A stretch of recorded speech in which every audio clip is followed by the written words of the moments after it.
Welcome, welcome to Late Nights with Sabr. If you're on the Pacific Standard Time, then it's afternoon. If you are uh, Eastern Standard Time, it's late night. Hopefully, you guys are having a great day. Thank you for joining us. Today, we got a special show. We have the man himself, 1776 himself, the man that's behind enemy lines fighting that good fight, 1776.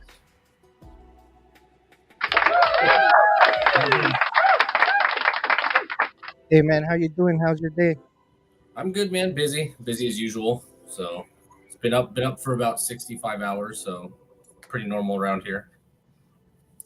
And I know when I heard you tell me that, I'm like, yeah, man, you're a mad genius. Geniuses do that. Like a lot of people that have businesses and stuff like that. That's how they work with their sleep stuff. Yeah. It's just it's just becomes a necessity after a certain point.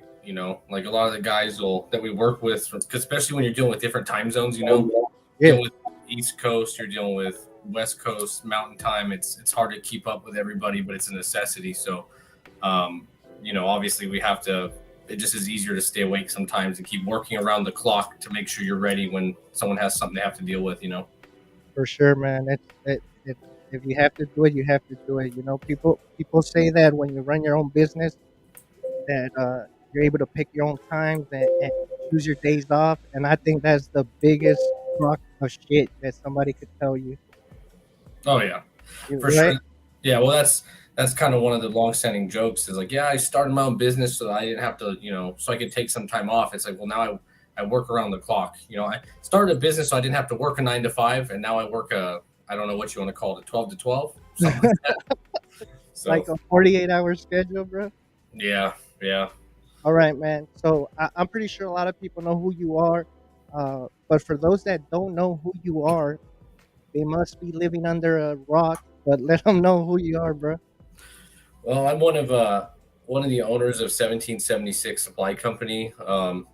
We're a parts and custom firearms and manufacturing company out of Southern California.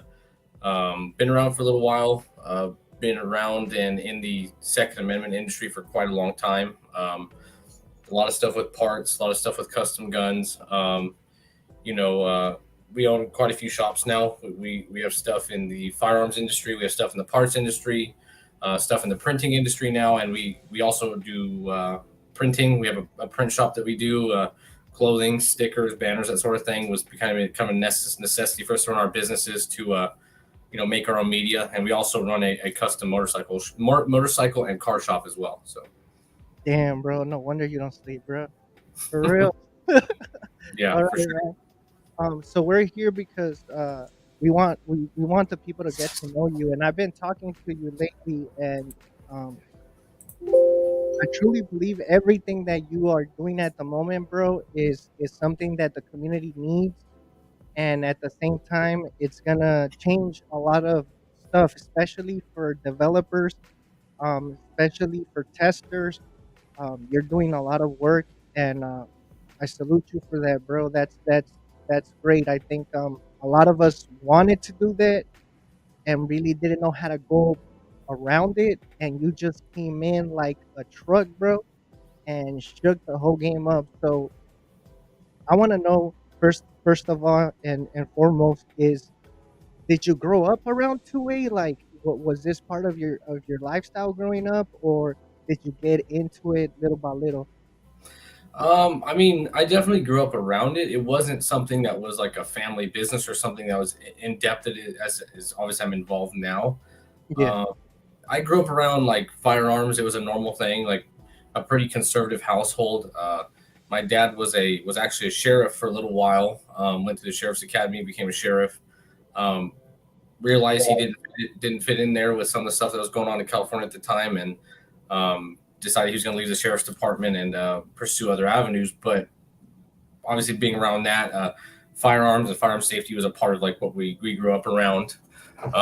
You know, our relationship with it changed when obviously he was only a sheriff for so long, and as things kind of progressed as I got older, we didn't go shooting a lot as a kid. We did Yeah. go shooting, and it was more of like that old school FUD type shooting. You know, like my dad's like real hardcore about the firing line, and like just very very fuddish. Which it's important to be safe. We obviously know all the rules of firearm safety. We know the things that we need to do to keep everybody safe and protected while we're doing this hobby and this and working in this industry. But it was very old school. Like shooting from a bench and very standing still. And as I got older, I took an interest in firearms in general.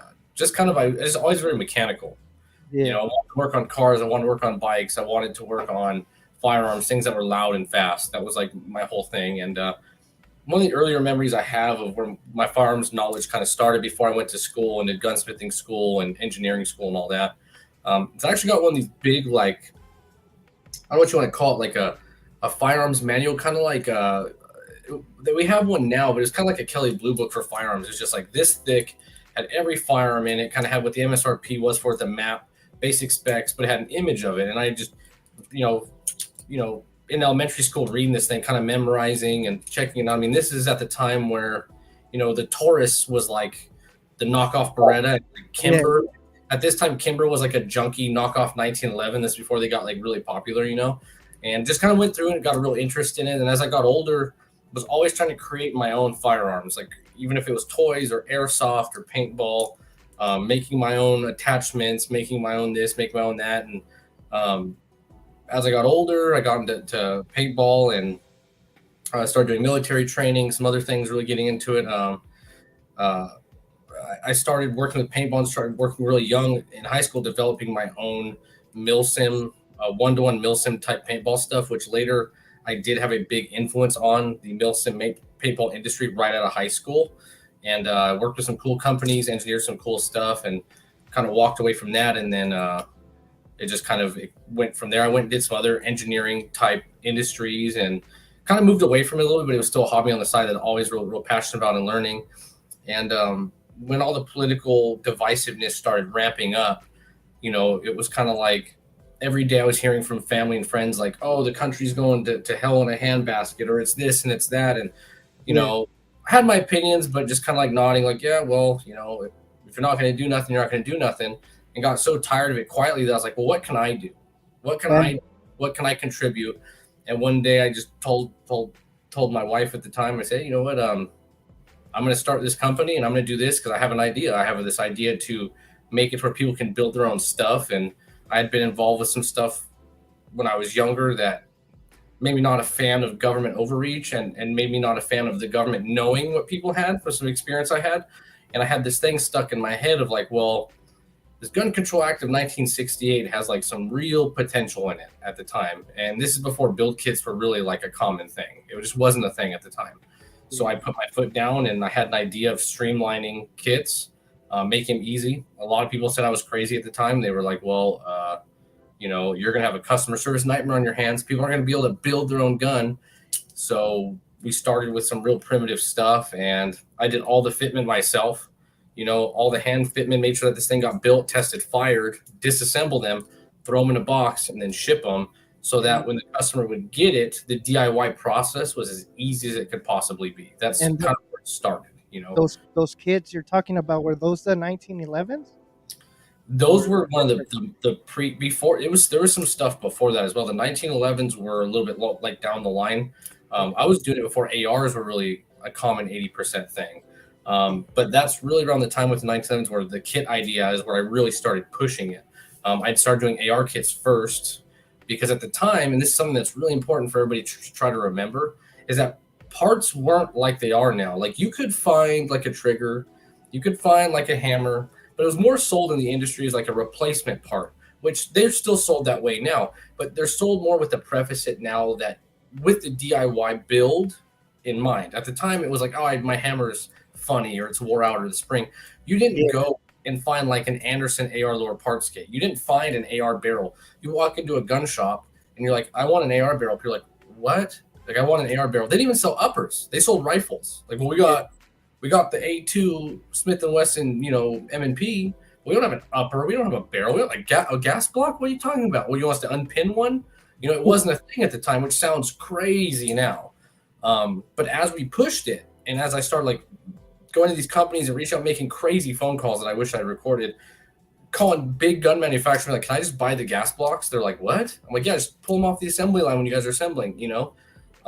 We started to make these kits and assemble them and then sell them, as a commodity. And my main focus mentally was a few things. One, a build kit that anyone could do, um, that I could ship through the mail legally, obviously, and anyone could do it. As far as the marketing idea behind it, it was, well, I came from the hot rod and motorcycle world where if we built something, it wasn't going to be stock. If I took you guys out and I'm like, hey, I built a car outside, let's go check it out.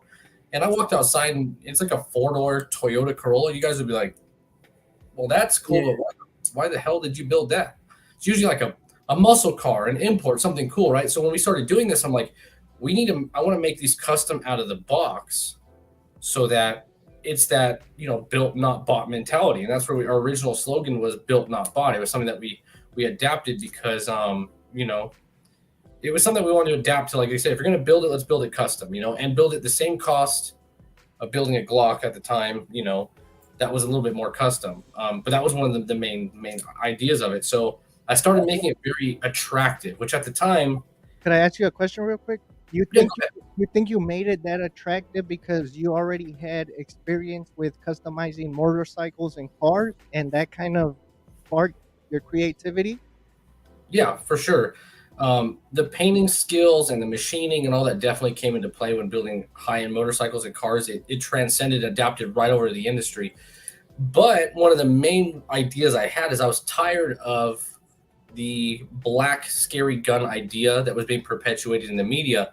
Yeah, And you got to remember my whole idea for starting this, albeit I had management reasons why I took the path I took, with marketing and all that. The main idea was still to help what I could see as my political ideals. So one of the big issues I had is that just guns are black, they're scary, they hurt people. And I'm like, no, they can be fun, they can be a hobby, and just like I say about anything else, and this is the rule that I started, I used to say it when I did more PR stuff for the company, just like a power tool or even a car, guns are not dangerous. They're unforgiving. That's what they are.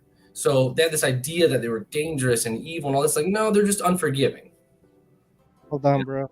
No, keep talking. I'm just gonna take this call real quick. But go Yeah. ahead. Bro. So, that was the idea, was they're not dangerous, they're unforgiving. So I want to take these things, I want to put them in a box, and I want to start giving options. The original idea was, well, we'll just, we'll make it as easy as possible. And that took a lot of time to really engineer it, work the kinks out of this, because it wasn't as simple as, buying parts from a bunch of places. One, you couldn't get the parts.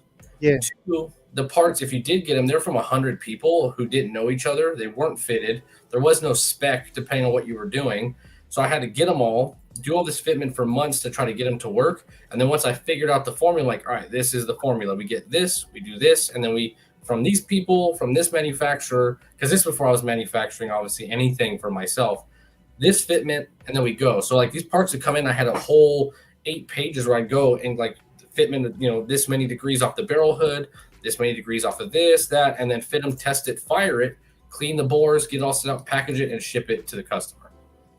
for reals. Yeah, man. So it sounds like you were just like, I don't know, bro. Like every time we talk, it surprises me because I learn a little bit more from you, right? And to me, it sounds like you were just like ahead of the curve and thinking like for the future, bro. Because now all these art kits are very popular, right? And that's what's helping a lot of us at this moment do what we do, especially with people that are developers, especially with people that are jumping into the community that like I said last time, a lot of us have gone on broker for certain drops and been right there trying to bid like whatever we can, and we put a limit to that bidding. but at the same time, we end up getting screwed, right? Um, Another thing that I want to ask you, man, is did you ever think that these part kits were gonna get as crazy as they are now? Because now everything's customized, like customizable, and then you guys are like at the forefront of customizing slides, bro. I think you were doing gold stuff for a while, like gold plated stuff, correct? I think I've seen it. Um, did you ever think it was just gonna get this big, bro?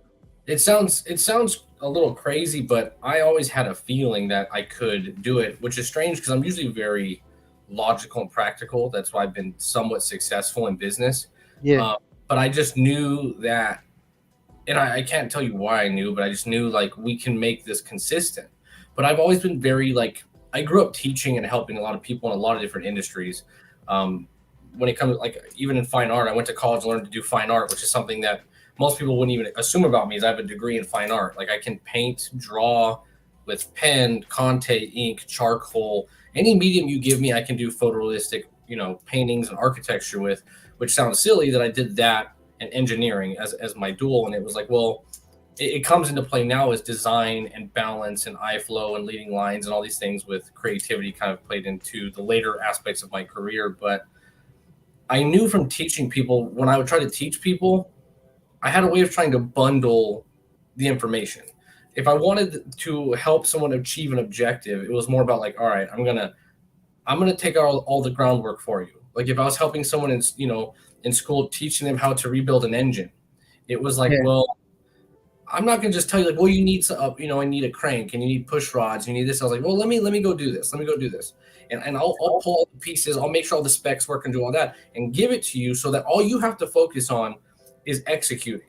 We can do all the groundwork later. That's all technical. Let's focus on the execution of whatever it is, whether it's a technique and something I was doing, or a kit I was doing, or whatever. I knew that if I could bundle it, and I'd make more people do it. Um, I just always had a feeling that it would be popular. But what's crazy is I remember having early meetings, if you want to call them that, with my first employees in my driveway, and I had 3 employees, right? Poor volunteers that were helping me, and I remember standing in the driveway and being like, "Oh, you guys think this is a joke?" Because I had a regular job at the time, blah blah blah. And I'm like, "You guys think I'm joking? I'm not joking. Like I'm gonna do this. You guys think, oh, this is just him being crazy, his crazy dreams. Like, oh, you think I'm joking? No." And if they were here today, I can only imagine retelling them this and having them remember that day and then being like, "Oh, that's right. That was terrible when you were being," because I was being very forward. I'm like, "Oh, you guys, I'll do it with or without you." So I yeah, always had a feeling that it would happen. But I remember meetings even a year in where I would go to SHOT Show and have meetings with some very, very cool people who are still in the industry where I'm like, "I'm going to do this." And they're like, "That's kind of silly." And looking now, those same people that said it's silly, they're now doing what I said we should do you yeah, know.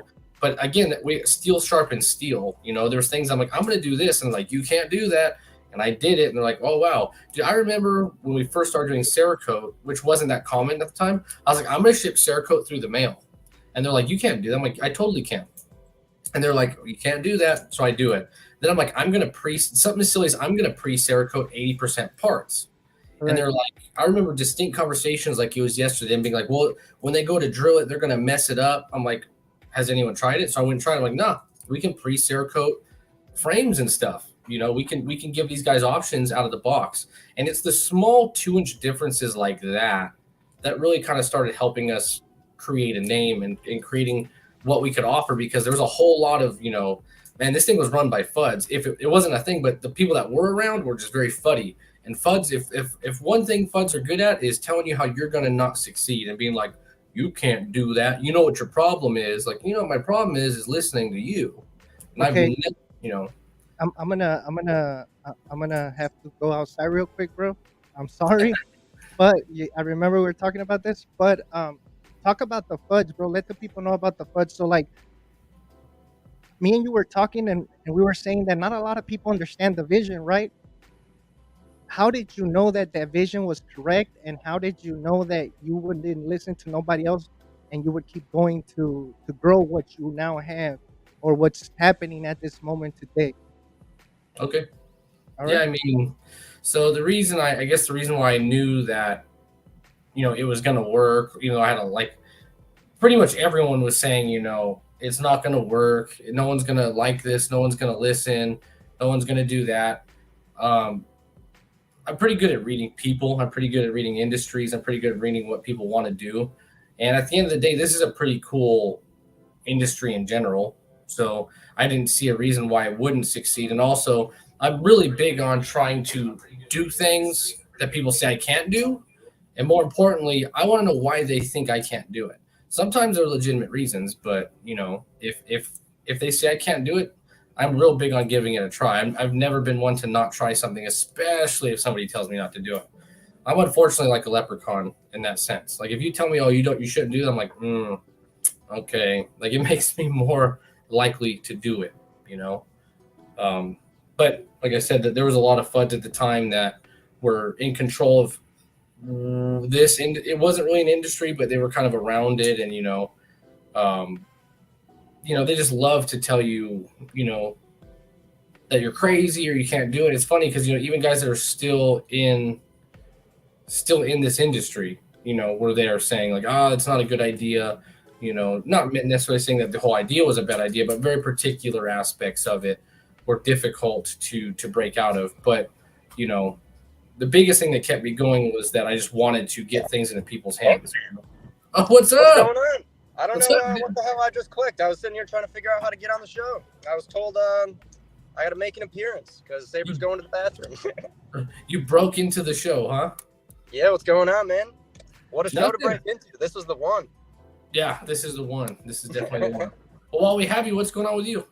I am driving home. I just got a haircut. Oh, shit. Yeah, I need one too. I'm starting to get I don't know, man. I've always had a buzzed head, and I've got this mullet thing going on. I'm like, fuck, I kind of like it, dude. I think now's the time to bring it back, Hell yeah. I was trying to get my buddy to get a mullet. Yeah. Oh.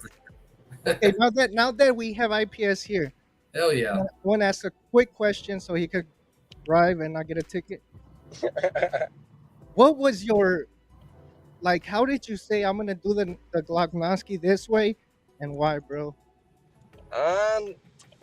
I got the Glocknovsky. I had two Glocks. I had them side by side, and I figured instead of one in each hand, they would be better off in the same hand. Yeah. I glued two of them together, and it was cool as fuck, and everyone went crazy. And the gun was born. All right. And then, what are you working on at the moment, bro? Yeah. Let's talk about that. We're doing some big boy talk. Yeah, big boy talk. We are working on a double barrel AR. That's the most appealing thing after a double barrel pistol is a double barrel AR. So we're going to crank it out. It's called the DBAR right now. I'm not sure what I want to call it, but it's going to use a left hand and a right hand ejector from 1776 code. It's going to be fucking mean, boys. Get prepared. It's printing right now. Thank you. I'll have a prototype tomorrow, hopefully, if everything goes well. That's quick. We're all super excited. I've been drawing little dev projects. I'm like, how can I make a dual Picatinny single vert grip, like a vert grip with two Picatinny extensions on it for the front? I've been kind of messing around with drawings. What else can we do when this thing comes out? All right, man. I appreciate you, IPS. Thank you for jumping in. Remember, double AR5 IPS and sponsored by 1776.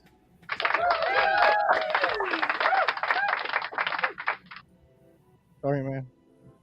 Yeah, no, I mean we're really excited about this double AR thing just because it's so gratuitous. Just like with the Glocknovsky, it's so just over the top and just has that Bond villain vibe, And to me, I think I mentioned this before in other streams. It's a lot of people give it a hard time. The idea of oh, well, that's just weird. Why would you want that? But could you obviously a lot of everybody inside the chat, we're all kind of very elevated as builders. We're not the same as the rest of the gun community anymore. We'll call them for the sake of context. There's regular gun guys out there, right? That are still buying black ARs and showing their friends at a barbecue with their Traeger grill that they fill with pellets and my Traeger. But could you imagine, right? Being back in that day, being back when like you're a regular gun guy, and Yeah. you being able to pull that out of your safe to your regular gun crowd friends, they'd be like, "What is that? Where did you get that? I've never seen that." And we just live on this parallel, like this other universe, other dimension of guns that's so far beyond what So, other so, people do.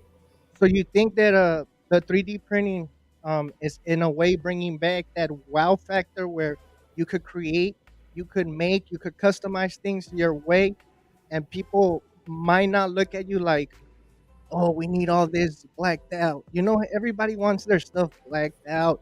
And then now we have people that like their stuff with a little, what's it called? Like, A little zing, a little cheese. nah, bro, that used look. What is it called? What is that used look? Oh, the wear, like the battle wear. Yeah, bro. I mean, some people know how to do it, bro. But I think battleware is for when you actually like use your rifle and take it out and scratch it up and you Yeah. practice with it, right? I don't. That's my personal opinion. To each his own. But do you think that's like something that is amazing right now? That with 3D printing, pretty much your imagination is the limit. Well, I mean, it's astounding. And I tell people, um, what's insane about this is, oh, distressed. Yeah. In our shop, Yeah, there's two different. In our professional Cerakote shop, there's battleware and then there's distress. They're actually two different patterns. But back to the 3D printing thing, what's amazing about it is not just that it's bringing about the wow factor, but let me play a scenario. I was telling an old friend of mine this recently. I go, dude, this is changing everything. And the reason why it's Just refresh, bro.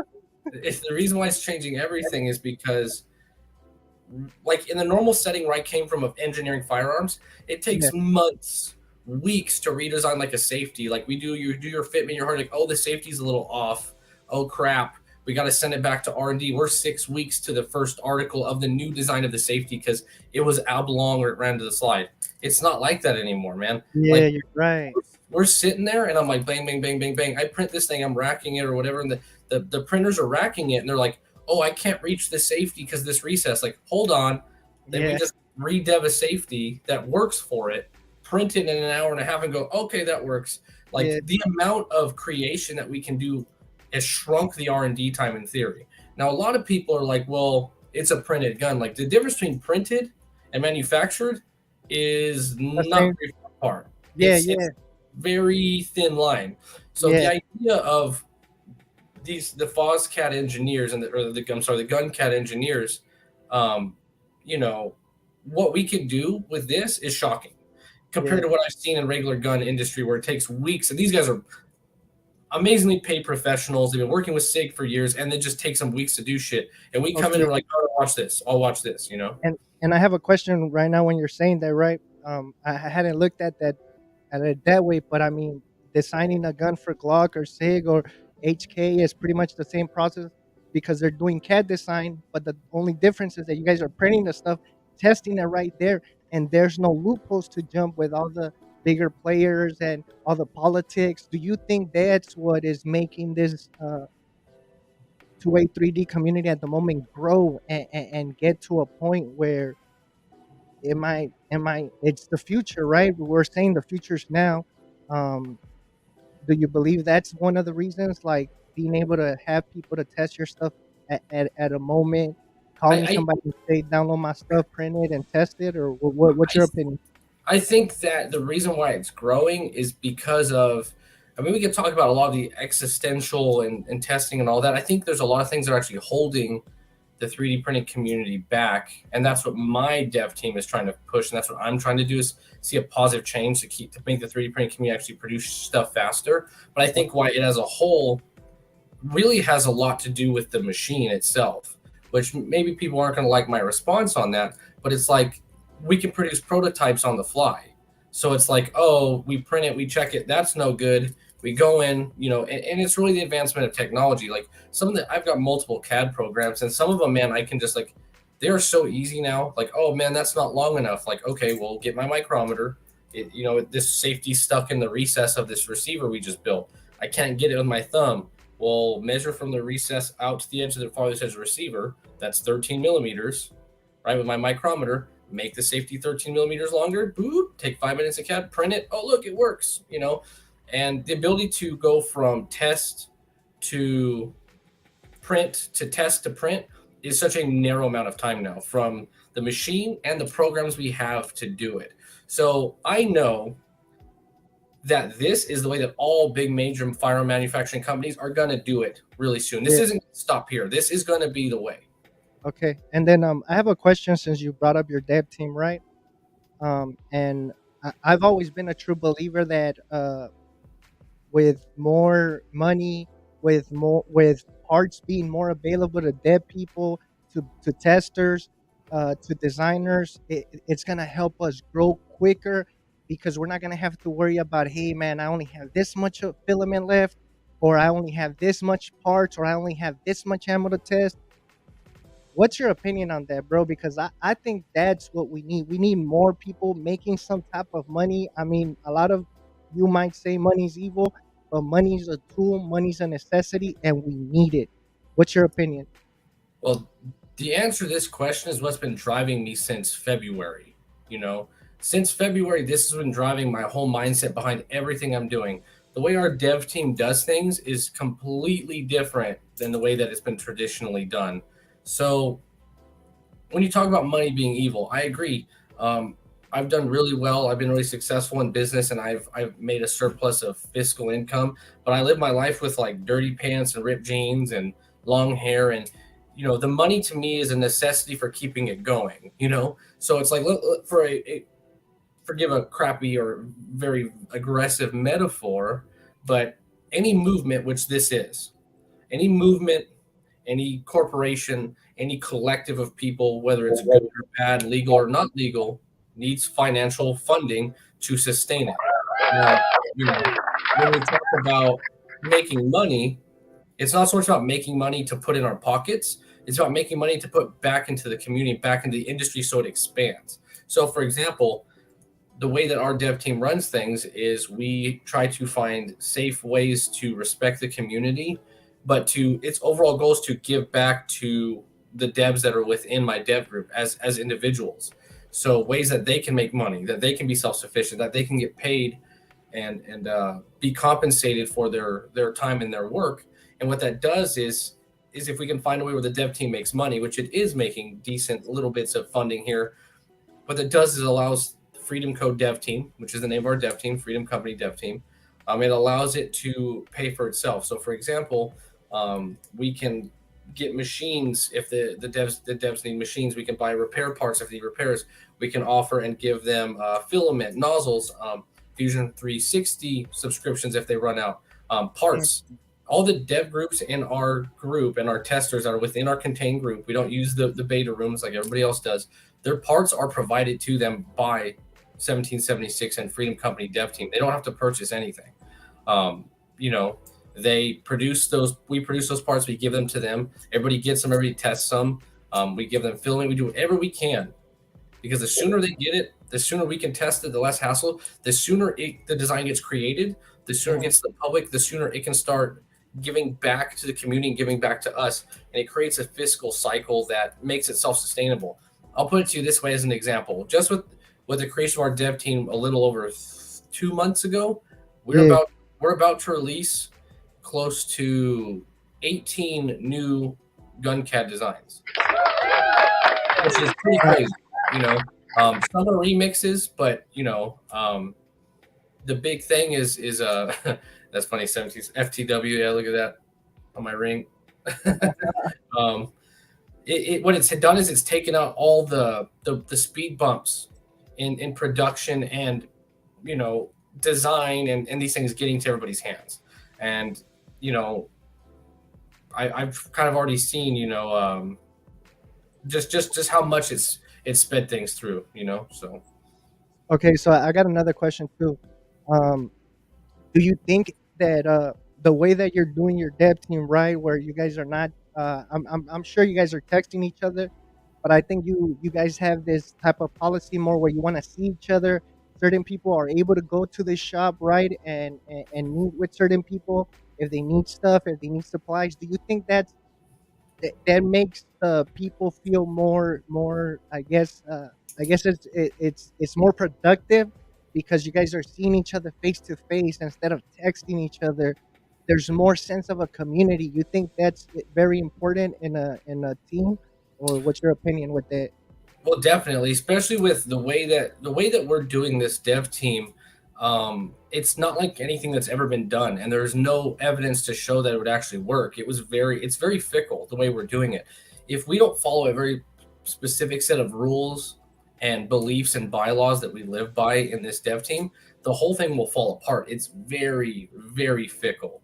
But we're also it's made us very close because one decision of one guy affects the rest of the group, and but Right. also that same thing, they all help each other. So one guy needs help with this, they'll help with that. We need this. We're still working on how to make the communication better, but that's going to be something that we're always going to strive to Yeah, make. yeah, yeah. As men and as human beings, we have an ego. So no matter what, we might have our days or an ego, or feel like this is happening, but it's really not. And I think that the best remedy for that is for us to realize we're men. We are gonna have disagreements, and it's okay. But if you have a disagreement or you had something and you mistook it, come to whoever you're working with and speak to them, talk about it, and shit is gonna get resolved instead of going behind people's back and talking to other people, and then shit's gonna be worse than originally it was, right? Or Yeah. what's your opinion on that? Well, that's a tough one. I mean, as an owner of a company, multiple businesses, it's this is a real big part of what I deal with is understanding people as individuals and understanding them as a collective. And it's the hardest part of my day is dealing with the issues that another dev might have with another dev. Is like, well, I don't like that he did this. Here's my theory on it. I'm like, okay, well, I'll take that into consideration and I'll go talk to that dev, or we'll talk to him together and we'll clarify, like, hey man, I don't feel that this was in the interest of everybody. I don't feel that this is in the interest of everybody, and we talk about it. But also we kind of like one of the main things that we did when we vetted the people that came in to this group, because we vet people heavily. We've had a lot of people talk about coming in the group, and we worked with quite a few people to talk about bringing them in. And we have to, for this to work. Faceless is here. Yeah, the meme Uh, god. I know. One of the big things that we have to do. Okay, yeah, that's a good question. Um, Yeah, we'll, one we'll of wait the, for that. one of the big things, is that we all have the same mindset, which it's a very different mindset, you know, from the rest of the people, a lot of the people in this community. And some of the guys that came in, they weren't necessarily, they didn't come in with this mindset. We all kind of adapted it. We all created it, and we keep each other in check. Like, hey, we're starting to think like the old school way, and the way that we do it is this way now because of X, Y, and Z. And it's like, oh, that's right, that's right, that's right. Because a lot of the stuff in the community is very strange right now, because this community has lore, it has a culture behind it that's extremely important to it. But also, you can be a samurai with a sword and get shot. So tradition will only, it only may take you so far that it'll get you killed at a certain Facts, point. It's facts, like, could you imagine how scary the samurai would have been if they'd have been as trained as they were, if they'd picked up a gun? And some did, and they were ostracized for it. Some of them did. Yeah, Uh, man, you're right. Tradition is important. Never forget your tradition. Never forget where you came from. But we got to learn to adapt with the times, with the changes, because if we don't, we're gonna get left behind. Now, I think there was a question about. I don't know if you want to answer that question. It's up to you, bro. Evil SD's question. The, Yeah, the, that's short up to you. the short answer is yes, all the time. It would scare you. There we go. That's how we're gonna keep it. Yeah, it Um, would it would scare you, and if everybody kind of knew what we saw and what we dealt with, and maybe one day we'll talk more about some of the individual stories. I could write books on it. It would scare everybody. But we have balls of steel, and we just we this is another reason why a lot of the flack in the community that we sometimes get, why it doesn't phase us, is like, I've been on the other side of the federal government. Like, my stomach's made of cast iron. I yeah, don't feel it. I don't feel it in the second. people don't understand that California gun laws suck, but at the same time, a lot of us don't want to move because we know that the only way we're going to fight the good fight is from within, from Yeah, sure. California. The only way we're going to make change happen to our gun laws, to our communist gun laws, is if we stay here and we fight the good fight. And I think that's what I really appreciate about you guys and what I really respect, because I didn't really understand it, right? But when the more I kept talking to you, the more I realized this man is not gonna turn his back on something that he created. He's gonna push it through no matter what, and that's why I respect you so much as a man, bro. To be honest, Well, I appreciate that. I gave up everything for this.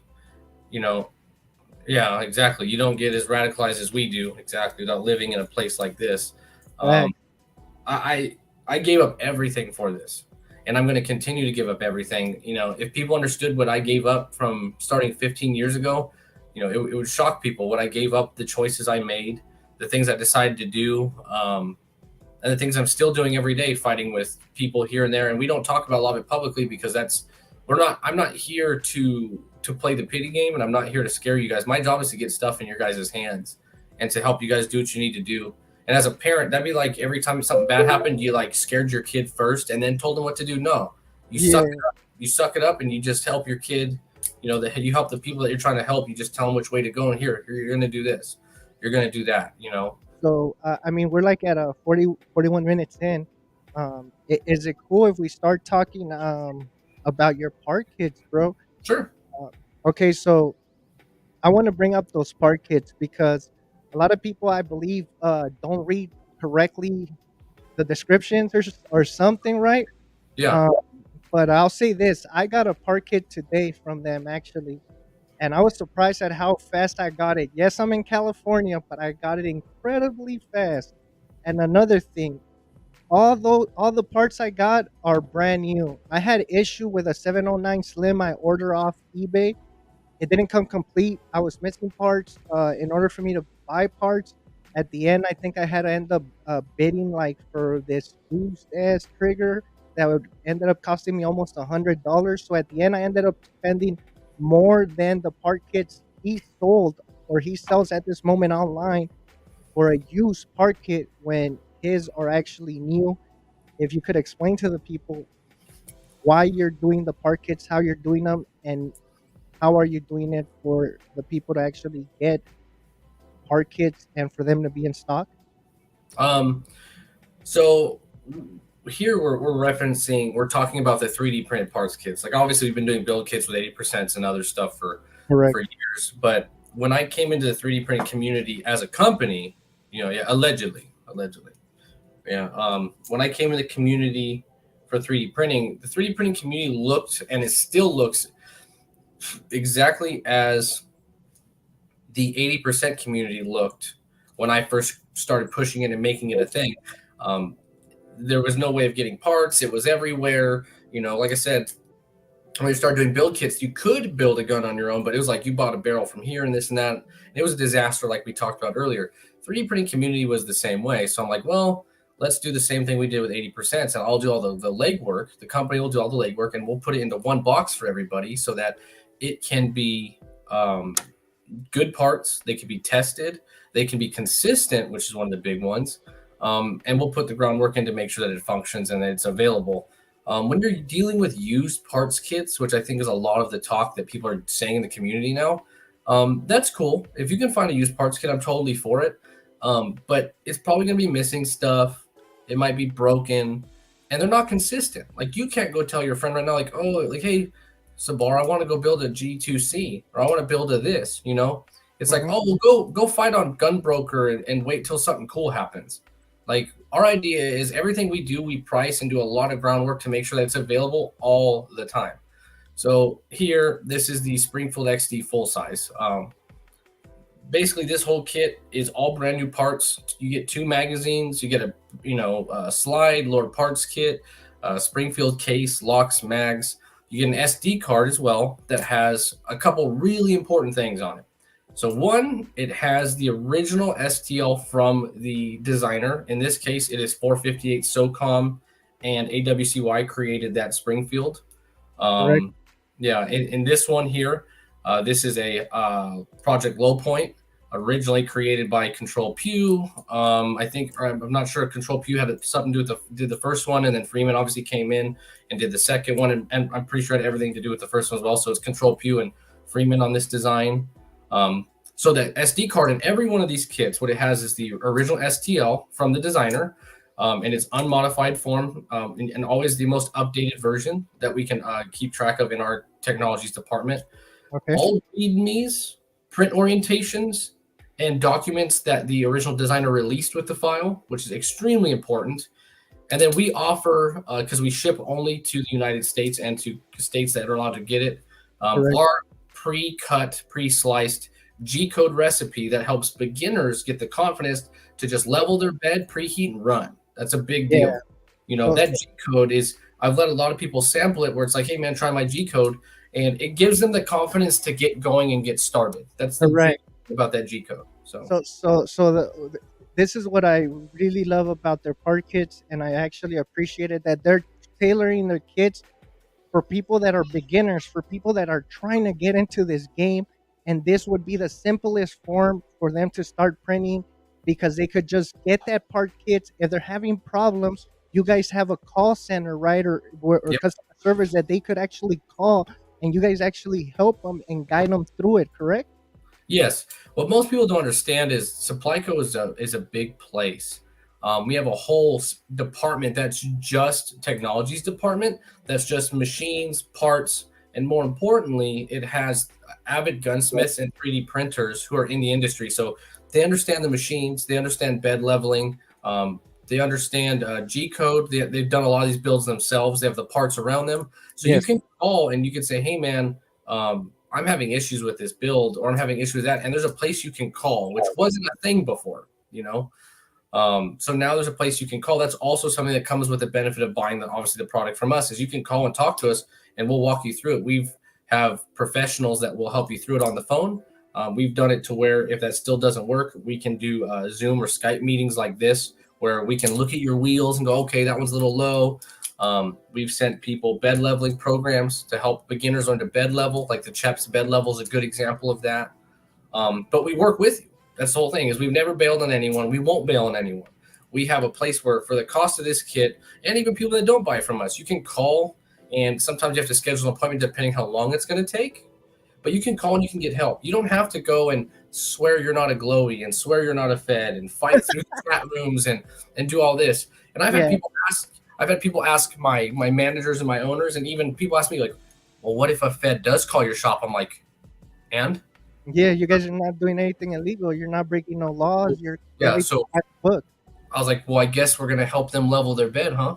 Yeah, fuck yeah. That's the feds printing, bro. We need the feds printing.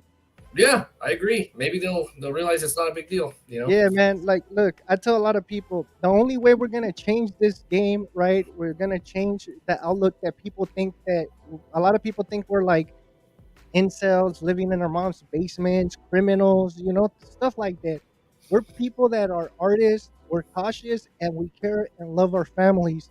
The only way to change the outlook of what this has become is by showing them that we have families, we have businesses, we have jobs, we pay taxes, we're American.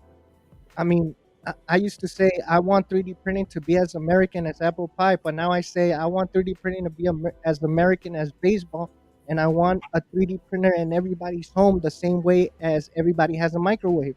That's how I want it, and the only way it's gonna get like that is by making kits that are easy to find for people that are new and trying, like people that are migrating from P80s to this. This is the next stop, and that's what you are doing. Which when I heard what you were doing, man, I'm like, has this man been living in my head? Well, you know, it seemed like all at once we started releasing this, but we spent a long time training employees. From like we started this back when we went to SHOT Show. We met up with some friends that are real big in 3D printing, that everybody in this room would know his or their names. We met up with them, made some deals, did some stuff. Correct. Came back with the initiative to make this, just like we did with 80% builds, as easy and contained in one box as possible. And these kits that we're now doing, that we're now releasing daily, the Springfield XDs, the SD9VE, all Glock variations, SG22 by Booligan, all this stuff is easy contained in one box, and that's the idea. I know exactly. It does happen, bro. Oh yeah, all the time. It's crazy, absolutely crazy. One of the big things is that people would be surprised how many DMs I got, phone calls and emails of people sadly thanking us. And in the beginning, just saying like, I don't want to do this anymore. I'm like, why? What happened? Like, why? I went to a rocket room and I got treated badly by this, or I got treated badly by that guy, or I don't have this, I don't have that. I'm like, why? But to be open about it, I'm not surprised, because when I opened Supply Co. Yeah. And I have an FFL shop, which is called the Freedom Company. The Freedom Company and Supply Co.'s mission statement when we train our employees is that we are required to be the most knowledgeable customer service reps in the 2A industry. We're not just people who take a firearm out of the case and put it down in a display case and say, oh, it's a 4-inch Glock 19, like you might see at your local gun shop. They're trained gunsmiths. They're all taking courses from Glock, professional gunsmiths, Glock armors, welders, certified Cerakoters, gold platers. Everybody trains and does everything, and be shocked for you to see what everybody can do there. After all that, the idea is when someone walks in, we treat them like we lean on the glass, and we treat them like we're completely normal, which other companies may say that, but it took a lot of work and time to meet people on their level. And that was what the main mission statement and training aspect was for Supply Co., for Freedom Company, our FFL shop, and how it is now with 3D printing was, you walk through the door and we act completely humble, and we'll teach you everything from the ground up. That gatekeeping stuff, that's for, they can do that in other industries. It's done here. We don't want to do it anymore. So that's the big thing we're doing with the 3D printing is, if you want to build an SD, man, you want to build this, you want to build that, just want to make sure people could go like, I don't know where to go. I don't know where to get this. How do I know if all the parts are here? I don't know if all the parts are here. Yeah, man. It's like people don't understand that I started printing during COVID. So I believe that a lot of people started printing around that time also. And when I was reaching for help, bro, I think a lot of us were new. So we were scared of trying to help each other out, right? There's a couple people that I remember that helped me at that time. And I'm forever thankful to them. But at the same time, I understand how you feel. Sometimes they're like, well, the information is out there. Yes, the information is out there. But not all people are savvy with technology. And that's something we have to understand. 3D printing, we have a melting pot of different ages, different ethnicities, different everything. Like some people might not know how to read. I mean, I suffer from dyslexia. I always talk about it. So with me, sometimes I have to figure things out as I go, So, I totally get it. Everybody has, things on. Some people are dyslexic. I have elephantitis, below the waist, but it's things we have to deal with, It's just something that we have to deal with. And I don't use it or let it hold me back, It is the way it is. So. I'm a foodie? Yeah, I'm a foodie. Like, oh, you're the guy? That drives me nuts. Like, liking taco trucks is not a personality trait, right? You get these women like, what are you into? I'm a foodie. Like, you're a foodie, huh? Like, what does that mean? You're a cook? You're a chef? No, I eat food. I'm like, oh shit. How do you feel about air? You like air? I'm pretty into air too. But don't get me started about water. I love water. People are crazy. That one caught me off guard. I think.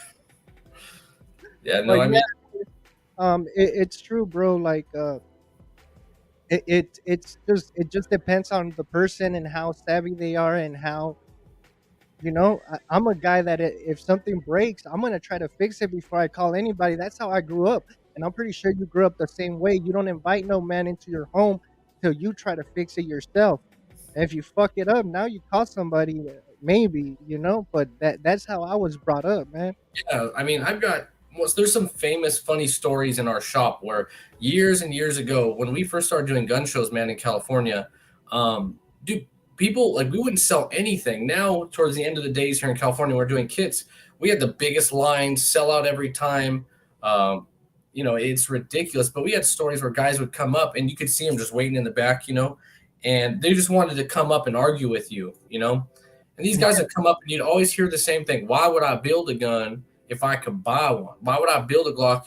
And it's like, most of the time we were polite. It's like, well, sir, to be honest, if you have to ask that question, it's probably not for you. Like, we're a DIY people. Correct. And People don't understand that the way times are coming and the way things are happening now. I would rather build my own thing instead of being on a list, because that's how, if shit hits the fan, they're gonna go for the people on those lists, people that have stuff uh registered, people that, I mean, it's gonna happen. I'm not saying don't register your firearm and don't do it the legal way. Do it the legal way, but at the same time, have a safety net. Allegedly. Allegedly. Well, that was one of the interesting things that I saw recently was, I've been in this industry a long time, man. I've paid a lot of dues and I've built a lot of stuff and I've sacrificed a lot. And what was interesting was recently, people will, we're talking about build kits. And like I said, the way that we kind of set things up was to be consistent. So I will tell you guys right now, the stuff that is on Supplyco's website under the 3D printing section, Springfield XDs, full-size, subcompact, SD9s, they are consistent in stock. They are a little bit higher priced than other things that you might find if you buy it used and pieced it out. But what's crazy is they will always be in stock, which is what I wanted. It wasn't about being the cheapest, because when you're trying to play the cheap game, they're not always in stock because you're wheeling and dealing for bundles and this company and that company. The idea was, we worked for months on how do we just make sure we can keep a consistent flow so that at any time when someone feels the urge to do this, they can. And that's what it was about. But what was shocking was to hear people be like, well, that's $30 more than just buying the real one. I'll just buy a real one. I'm like, and these were printers saying this. And I'm like, Yeah, like, doesn't that negate the whole reason why we do this, to go like ask permission and do it? But if that's what they want to do, that's fine. I totally agree to buy it and do whatever. But it's like, it kind of negates the reason why we do it in a certain way. I mean, we don't all do it for that reason, but I mean, if you're, like I said, if you're the type of person that's like, well, I'll just go buy it, then why are you into printing anyways? We're DIY people. We're not. Correct. Which you can see, to bring up a value point, why we're seeing such horrible contention politically with DIY guns right now is, before the pandemic, the people that did this, whether it was printing or 80% builds, they were true DIY people who were hobbyists, who wanted to build something. When the pandemic hit and firearms were, There's and there was lines, and California ammo was retarded, bro. It was hard, bro. And the thing that people don't understand, in California, bro, it takes 10 days to legally be able to get your hands on a gun. 10 days. And you guys think, well, that's California. Nah, that's happening right now with HR 1080 or whatever. Things are gonna change, and you guys that are not in California will be in California. Thank Welcome, you. motherfuckers.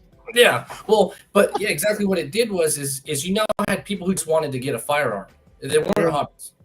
They just wanted to get a firearm because they couldn't get it, and they could come build one. A guy could figure it out and build one and own one legally. And when you couldn't buy a Glock at Turner, so it accelerated it, but then also brought a whole new demographic that was good and some bad with it. But I was like, oh, this is just a new way to get a gun, But it's interesting. We all have our reasons why, we all have our reasons why we do things. But the idea with what we did was consistent.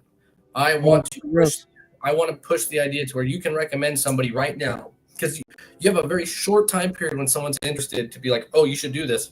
Yeah, no, I've gotten a lot of people interested in 3D printing, and the thing is that I answer their questions right away, bro, because when somebody thinks of something and you, a lot of the times we make choices by impulse, but we try to get as much information as we can.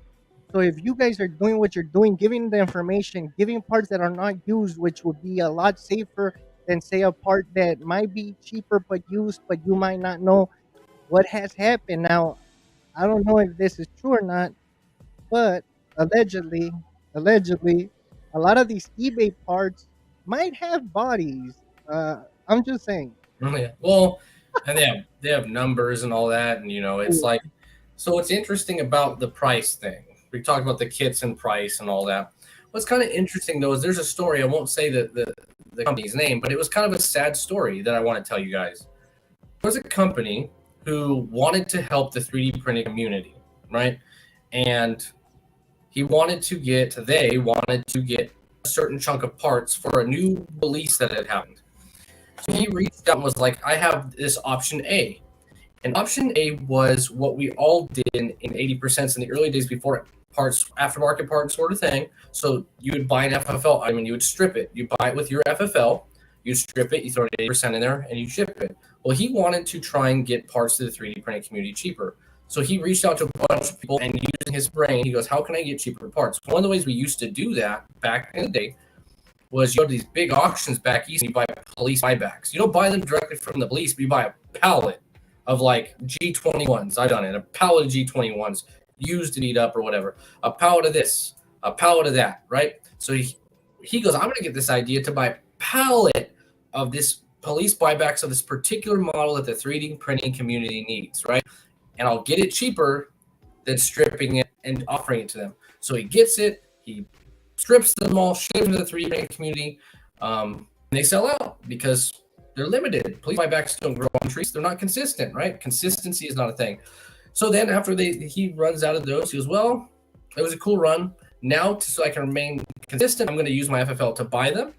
And I'm going to strip them and still offer them to the community, but the price is going to go up. The community to this day still talks shit about that guy because he raised his price and price gouged. I'm like, no, his mistake was, I guess, was trying to get it cheap for us in the beginning.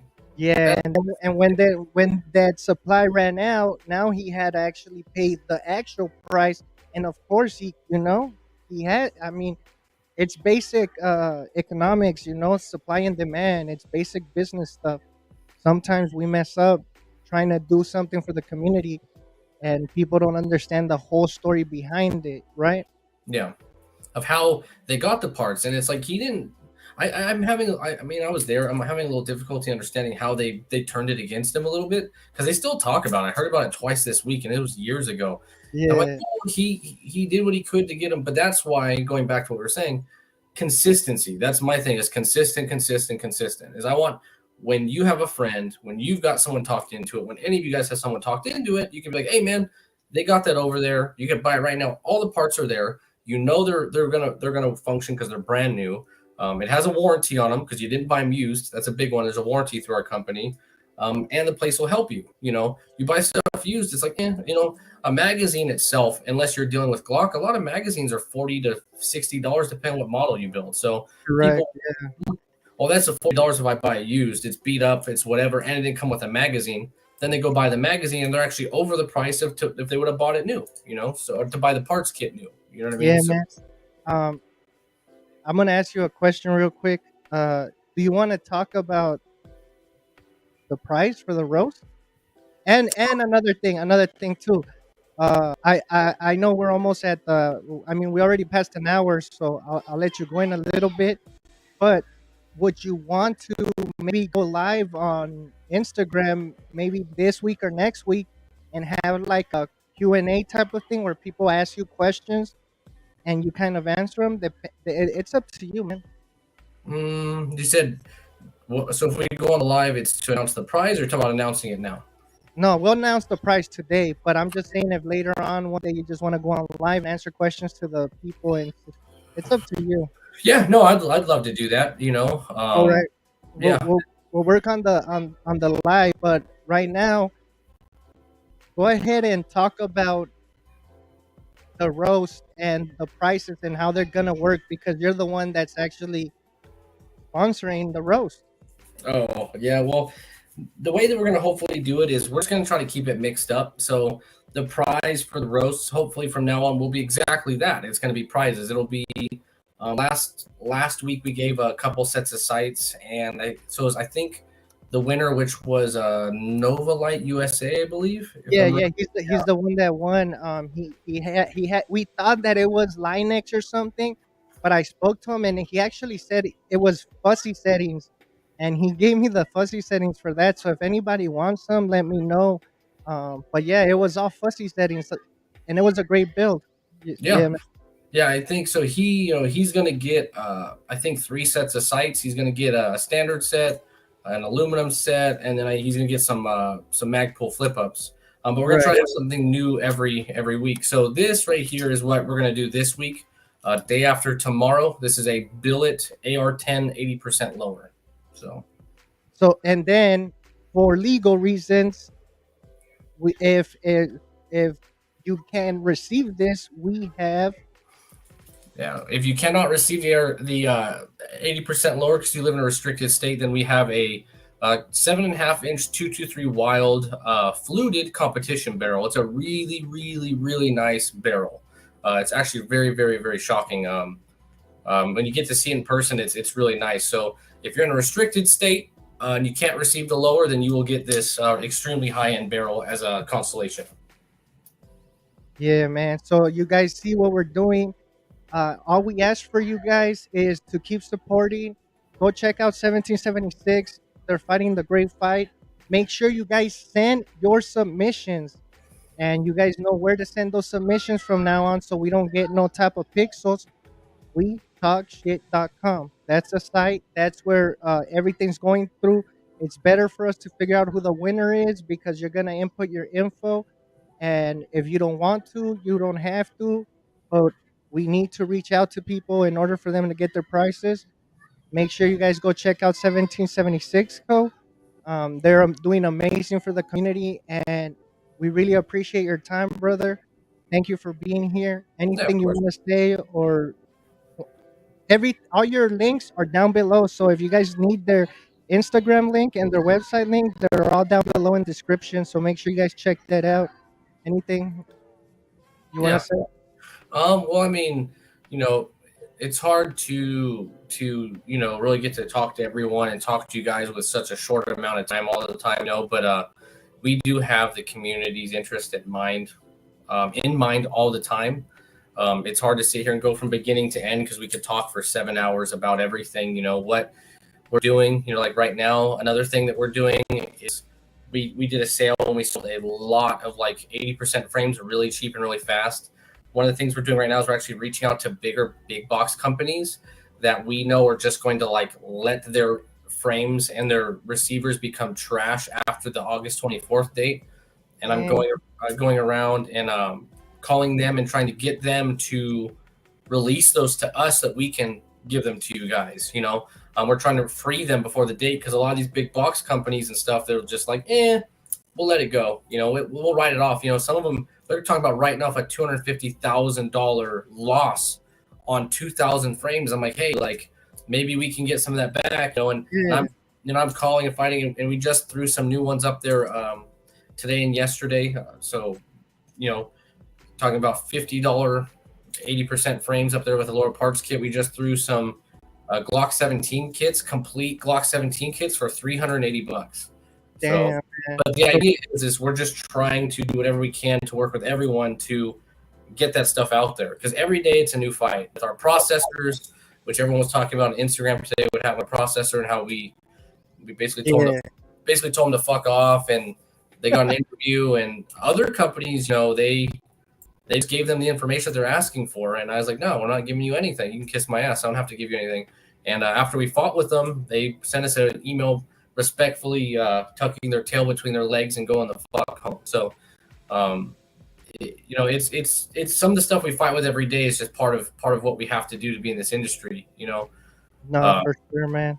but we're going to keep fighting. We're going to keep pushing. And like I said, we always have everyone's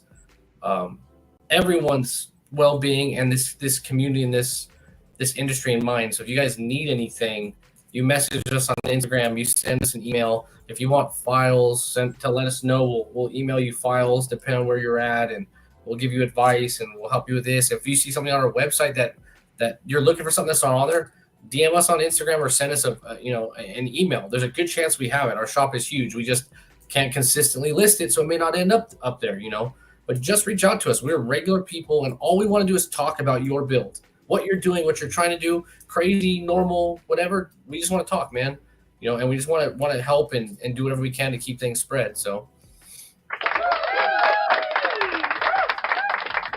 Respect, man. Thank you for joining me, bro. Like, I really appreciate everything you're doing, especially helping us out with the roast.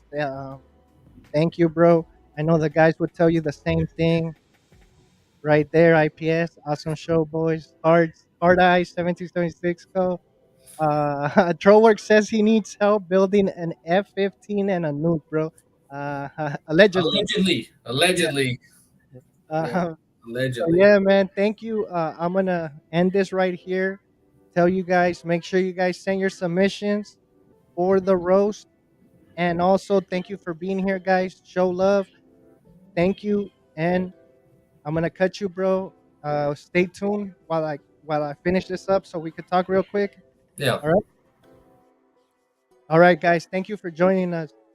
Hit that like button. Make sure you guys hit that notification bell and also subscribe. I appreciate all of you guys for showing love and showing support. Have a great day.